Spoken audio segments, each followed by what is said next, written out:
অপরদিকে আল্লাহর নবীর জালিল কদর সাহাবী জানার হাত দিয়ে খায়বারে বিজয় হয়েছিল, জানার হাত দিয়ে আল্লাহ পাক হুনাইনের ময়দানে বনি মুস্তালিকের ময়দানে ইসলামের বিজয় দিয়ে দিয়েছিলেন। হযরত আলী রাদিয়াল্লাহু আনহু আল্লাহর নবীর এই বিছানা চাদর থেকে তিনি যখন উঠে দাঁড়ালেন ওরা অবাক হয়ে গেল।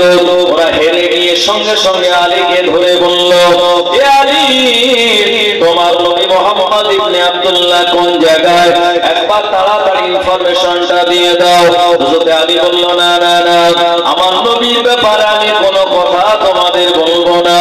ওরা হযরত আলী রাদিয়াল্লাহু আনহুকে মারতে মারতে মারতে মারতে আল্লাহ তাআলার কাবা বাইতুল্লাহর কাছে নিয়ে গেল। হযরত আলীকে তারা জেরা করা শুরু করে দিল। ও জওয়ানেরা, যুবকেরা, হযরত আলী তিনি মার খেয়েছেন আল্লাহর হাবিবের জন্য, কিন্তু বিশ্ব নবীর সন্তান তিনি বলেন না।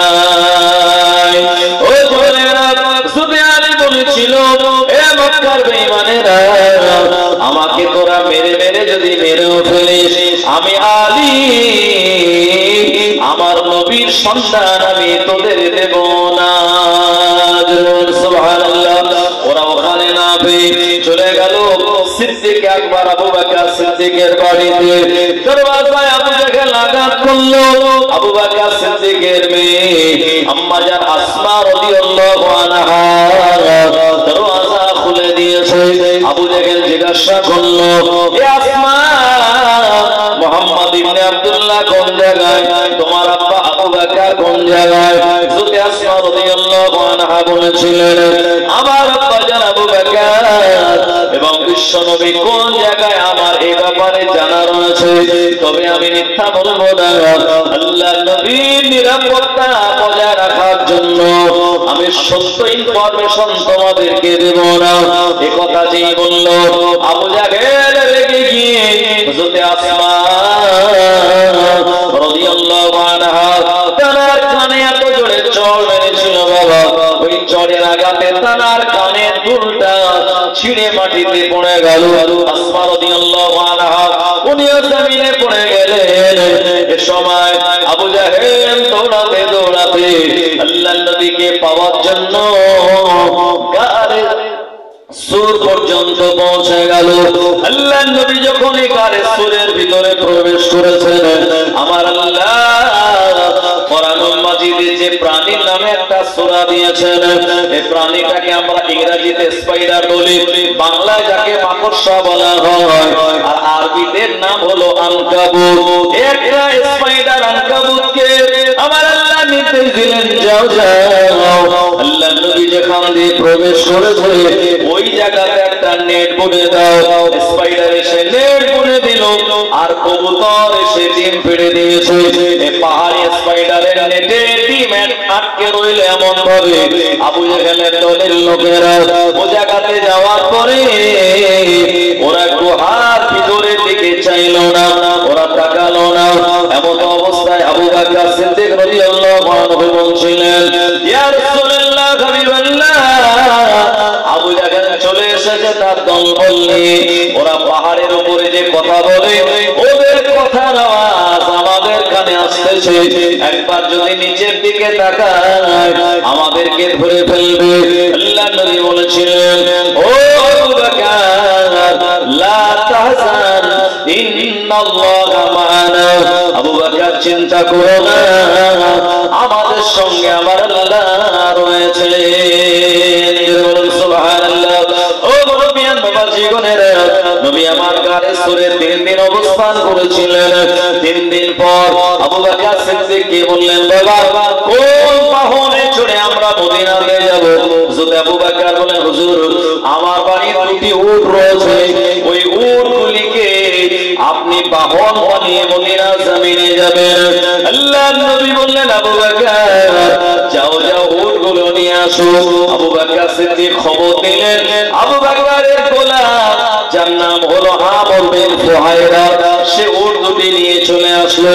আল্লাহর নবী আরেকজন অমুসলিমকে লোকেশন জানার জন্য আগে থেকে কথাবার্তা বলে টাকা পয়সা দিয়ে সেটিং করে রেখে দিয়েছিলেন।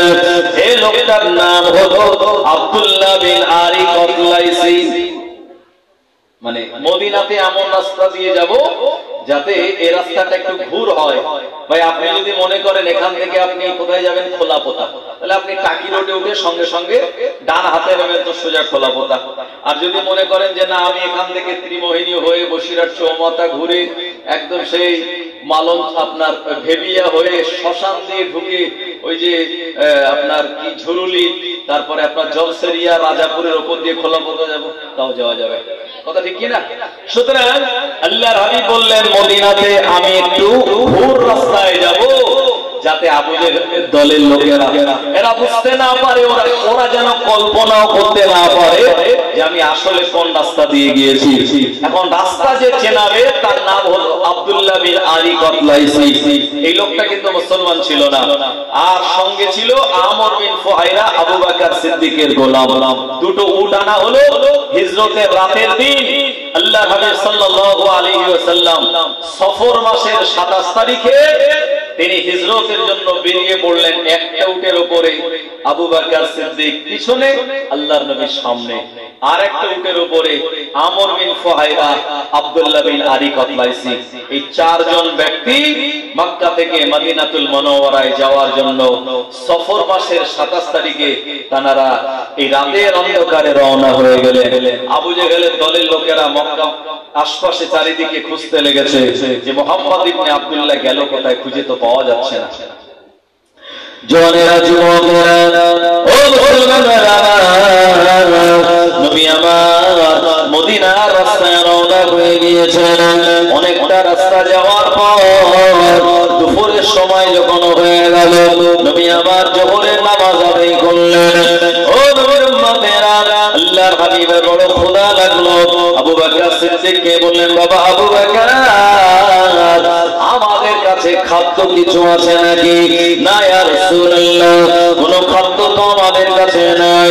আল্লাহর নবী এ সময় যখন আবার রাস্তা চলতেছেন, খানিকটা দূর যাওয়ার পরে দেখতে পেলেন কম বেশি দুতলা মতো একটা বিল্ডিং, পাথরের বাড়ি। এই ঘরের দরওয়াজার সামনে একজন মোটা চেহারার অধিকারী একজন মহিলা, সে দুটো হাঁটু উঁচু করে মাথাটা হাঁটুর ভিতরে গুজে দিয়ে ওই জায়গায় বড় চিন্তিত অবস্থায় বসে রয়েছে। হযরত আবু বকর সিদ্দিক রাদিয়াল্লাহু আনহু ওই মহিলার বাড়ির পাশ দিয়ে যাওয়ার সময় ওখানে দাঁড়িয়ে বললেন, মা তোমার বাড়িতে কি কোনো খাবার রয়েছে? ওই মহিলা মাথাটা উঁচু করে বলেছিল, না না না, আমার বাড়িতে তো কোনো খাবার নাই, তুমি রাস্তার পাশে কেন বসে? ওই মহিলা বলল, আমি মানুষদেরকে মেহমানদারি করাই, যখন কোন পথিকে রাস্তা দিয়ে অতিবাহিত হয় আমি তাদের যথাসাধ্য কিছু মেহমানদারি করাই, কিছু খেতে দিই। কিন্তু বড় বেলা আজকে আমার ঘরে কোনো খাদ্য খোরাক বলতে কিছুই নাই। আল্লাহর নবী বলেন, আবু বকর জিজ্ঞাসা করো ওই মহিলার বাড়িতে কোনো বকরি আছে নাকি? আবু বকর সিদ্দিক বললেন, মা তোমার বাড়ি কি কোনো বকরি আছে নাকি? এই মহিলাটা জবাব দিয়ে বলেছিল, আমার বাড়িতে অনেকগুলো বকরি, কিন্তু সব বকরিগুলি আমার স্বামী ময়দানে চড়ানোর জন্য মাঠে নিয়ে চলে গেল। আমার গোয়াল ঘরে একটা বকরি নাই, তবে হ্যাঁ একটা বকরি গোয়াল ঘরের ভিতরে বসে রয়েছে। এই বকরিটা এতটা দুর্বল, এই বকরিটা এতটা রুগ্ন, এতটা পাতলা, এতটা শরীর তার ক্লান্ত, সে হেঁটে চলাফেরা করতে পারে না। এই বকরিটা হাঁটতে পারে না বলে ময়দানে অন্যান্য বকরিদের সঙ্গে যেতে পারে না। আল্লাহর নবী সাহাবী আবু বকর বললেন, মা আপনি যদি অনুমতি দেন ওই বকরিটাই আমরা দহন করব। মহিলা অবাক হয়ে বলল, না না না, এই বকরি তো দূরের কথা, বকরির হাড় চামড়ার সঙ্গে মিশে গিয়েছে, এই বকরির কোনো দুধ হবে না। আবু বকর সিদ্দিক বলেন, আপনি একবার অনুমতি দিন। ওই মহিলা অবাক হয়ে অনুমতি দিল। আবু বকর সিদ্দিকের গোলাম আমর বিন ফুহাইরা ওই মহিলার বাড়ির ভিতরের গোয়াল গোয়াল ঘর থেকে রুগ্ন পাতলা দুর্বল বকরিটাকে কোলে করে আল্লাহ নবীর সামনে দাঁড় করিয়ে দিলেন। আল্লাহ নবী মায়ার নবী দয়ার নবী বরকতের নবী যে সময় বকরিটার মাথা থেকে আর পিঠের উপরে হাত বুলিয়ে দিলেন, বুলিয়ে দেওয়ার সঙ্গে সঙ্গে ওই দুর্বল বকরিটা সবল হয়ে যায়। সুবহানাল্লাহ, আরো জোরে বলুন সুবহানাল্লাহ। এটা হলো বিশ্ব নবীর অন্যতম মুজিজা। আল্লাহ নবীর ৪৫০০ মতো মুজিজা ছিল। আল্লাহ নবী হাত ইশারা করেছেন, আকাশের চাঁদ দ্বিখণ্ডিত হয়েছে, বিশ্ব নবীর মুজিজা। আবু জেহেল হাতে কাপড় পাথর নিয়ে বলল, মুহাম্মদ বলো আমার হাতের ভিতরে কি আছে? আল্লাহ নবীকে বলার সঙ্গে সঙ্গে আবু জেহেলের হাতের ভিতরে কাপড় পাথর গুলো সেদিন কালেমা পড়িয়ে দিয়েছিল। এটা হলো বিশ্ব নবীর মুজিজা। আল্লাহ নবীর ইস্তেঞ্জা করার প্রয়োজন হলে ফাঁকা জায়গা, কোনো গাছপালা নাই, আল্লাহ নবী হাত ইশারা করে গাছগুলিকে ডাক দিতেন, গাছগুলি মাটি ফেড়ে আল্লাহ নবীর কাছে চলে আসতেন, বিশ্ব নবীকে ঘিরে ধরতেন, আল্লাহ নবী ওই জায়গায় ইস্তেঞ্জা করতেন। এটা হলো বিশ্ব নবীর মুজিজা। আল্লাহ নবীর লাগা মোবারক লবণাক্ত কুয়ায় দিয়ে দেওয়া হয়েছে, কুয়ার পানিটা বৃষ্টি হয়ে গেল। ও জোয়ানেরা যুবকেরা, আল্লাহ নবীর সামনে মরা গোশা পেয়ে একজন ইহুদি বলল, ও মুহাম্মদ তুমি যে নবী, মরা গোশা যদি তার সাক্ষ্য দেয় আমি তোমায় নবী বলে মেনে নেব। আল্লাহ নবী মরা গোশাকে বলেছিলেন, ইয়া আইয়ুহাল কাফ, হে গোশা একবার তুমি বলো আমি কি? গোশা বলেছিল, আনতা মুহাম্মাদুর রাসূলুল্লাহ সাল্লাল্লাহু আলাইহি ওয়াসাল্লাম, আপনি হলেন আল্লাহর নবী। এটাও ছিল মরা গোশাপের কথা বলা, এটা আল্লাহর নবীর মুজিজা। ও জওয়ানেরা যুবকেরা, ইহুদির চড় মেরেছিল, আল্লাহর নবীর চড় মারার কারণে ইহুদির হাতে প্রচন্ড যন্ত্রণা শুরু হয়ে গেল। এই যন্ত্রণা থেকে বাঁচার জন্য নিজের হাত কবজি পর্যন্ত কেটে দিয়েছিল। যন্ত্রণা পেন যা ছিল আরো বেশি বেড়ে গেল। ইহুদি যন্ত্রণা সহ্য করতে না পেরে কাটা হাত নিয়ে আল্লাহ নবীর কাছে চলে আসলো।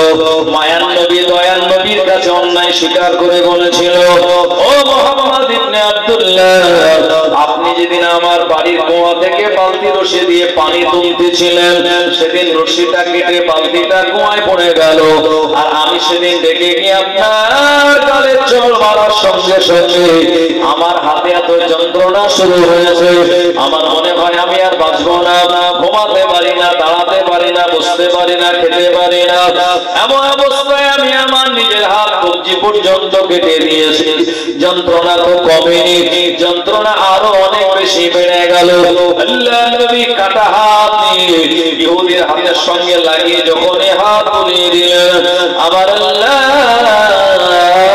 বিশ্ব নবীর হাত তোলানোর কারণে ইহুদির কাটা হাত সেদিন ভালো হয়ে গিয়েছিল। এটাও হলো বিশ্ব নবীর মুজিজা। ও জওয়ানেরা যুবকেরা, আল্লাহর নবী বকরিটার মাথা থেকে আর পিঠের উপর পর্যন্ত হাত বুলিয়ে দেওয়ার সঙ্গে সঙ্গে এই বকরিটা সবল হয়ে দাঁড়িয়ে গেল। আল্লাহর নবী বলেন, আবু বকর ওই মহিলাকে বলে একটা পাত্র নিতে, যাতে দুধ দহন করা যাবে। আমর বিন ফুহাইর, আবু বকর সিদ্দিক দুইজন মিলে এই বকরির দুধ দহন করলেন। দুধ এত বিরাট আল্লাহ দিলেন, পাত্রটা পুরো ভরে গেল। আল্লাহর নবী দুধটা খেলেন, আবু বকর সিদ্দিক পান করলেন, আমর বিন ফুহাইরা খেলেন, আব্দুল্লাহ বিন আলী রাদিয়াল্লাহু খেলো। এরপরে দুধ যতটা বেশি ছিল নবী বললেন, মা দুধটা তুমি রেখে দাও, তোমার স্বামী রয়েছে, স্বামী যখন বাড়ি আসবে এই দুধটা তুমি তাকে খেতে দেবে। ও জওয়ানেরা যুবকেরা, এমন করে দুপুরের সময় যখন এই মহিলার স্বামী বাড়ি এসেছে বকরিগুলিকে নিয়ে, এই মহিলা যখন দুধটা দিয়ে দিল, এ সময় ওই মহিলার স্বামী বলল, এ আমার বিবি, আমার বাড়িতে তো কোনো দুধওয়ালা বকরি ছিল না, এই দুধ তুমি কোন জায়গা থেকে পেলে?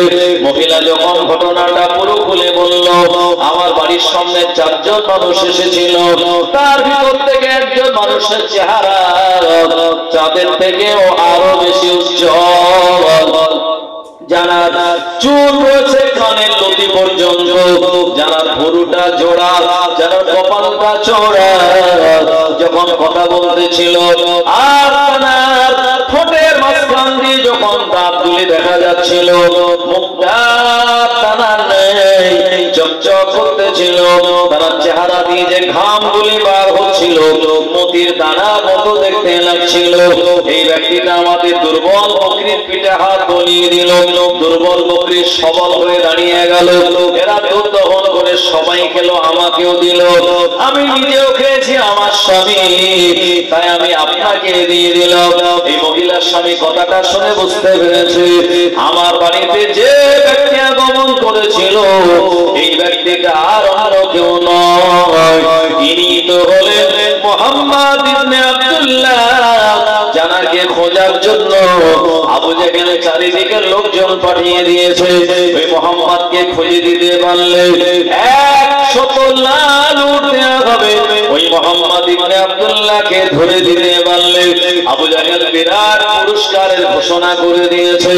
এই মহিলার স্বামী মক্কার জমিনে গিয়ে পৌঁছে গিয়ে বলেছিল, আবু জেহেল যে মুহাম্মদকে তুমি মারার জন্য তার ঘরে পাহারাদার নিযুক্ত করলেন, আর তাকে না পেয়ে কোন জায়গায় চলে গেল, আজকে তোমরা দিশেহারাটাকে খুঁজে পাও না।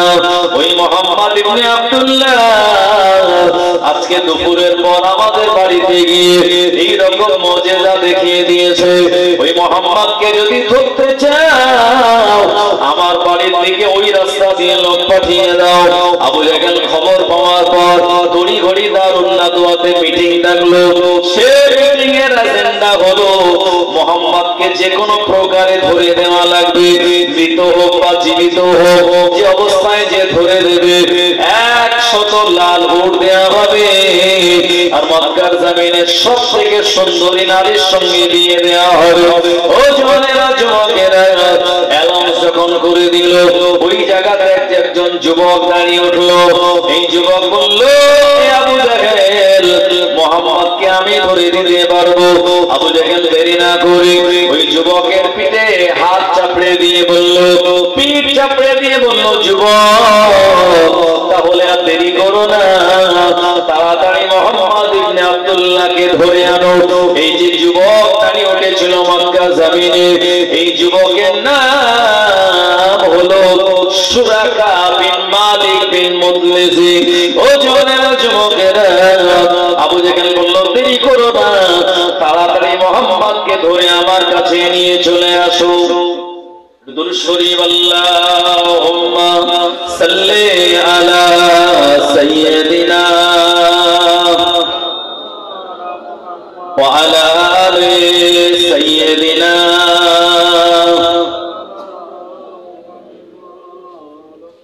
ওগো মোর প্যারা নবী তুমি সৃষ্টির সবই, ওগো মোর প্যারা নবী তুমি সৃষ্টির সবই, তুমি রাসূল খোদা শাহিদ ও জাহান, তুমি রাসূল খোদা শাহিদ ও জাহান, তুমি আমার ঈমান আমার দ্বীন আমার জান, আমার ঈমান আমার দ্বীন আমার জান।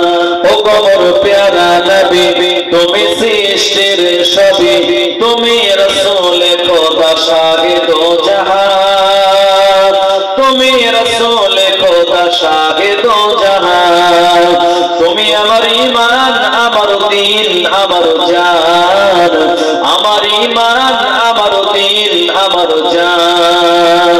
ভালো যে বাসো তুমি দিদারে পাবে তুমি, হাসরে পাবে তুমি, ভালো যে বাসো তুমি। তোমারই ভালোবাসা মুমিনের ঈমান, ভালোবাসা মুমিনের ঈমান তুমি আমার ঈমান আমার দ্বীন আমার জান আমার ঈমান আমার দ্বীন আমার জান আল্লাহুম্মা সাল্লি আলা সাইয়্যিদিনা মাওলানা মুহাম্মদ ওয়া আলা আলি সাইয়্যিদিনা জন যুবকেরা মুরব্বিয়ানেরা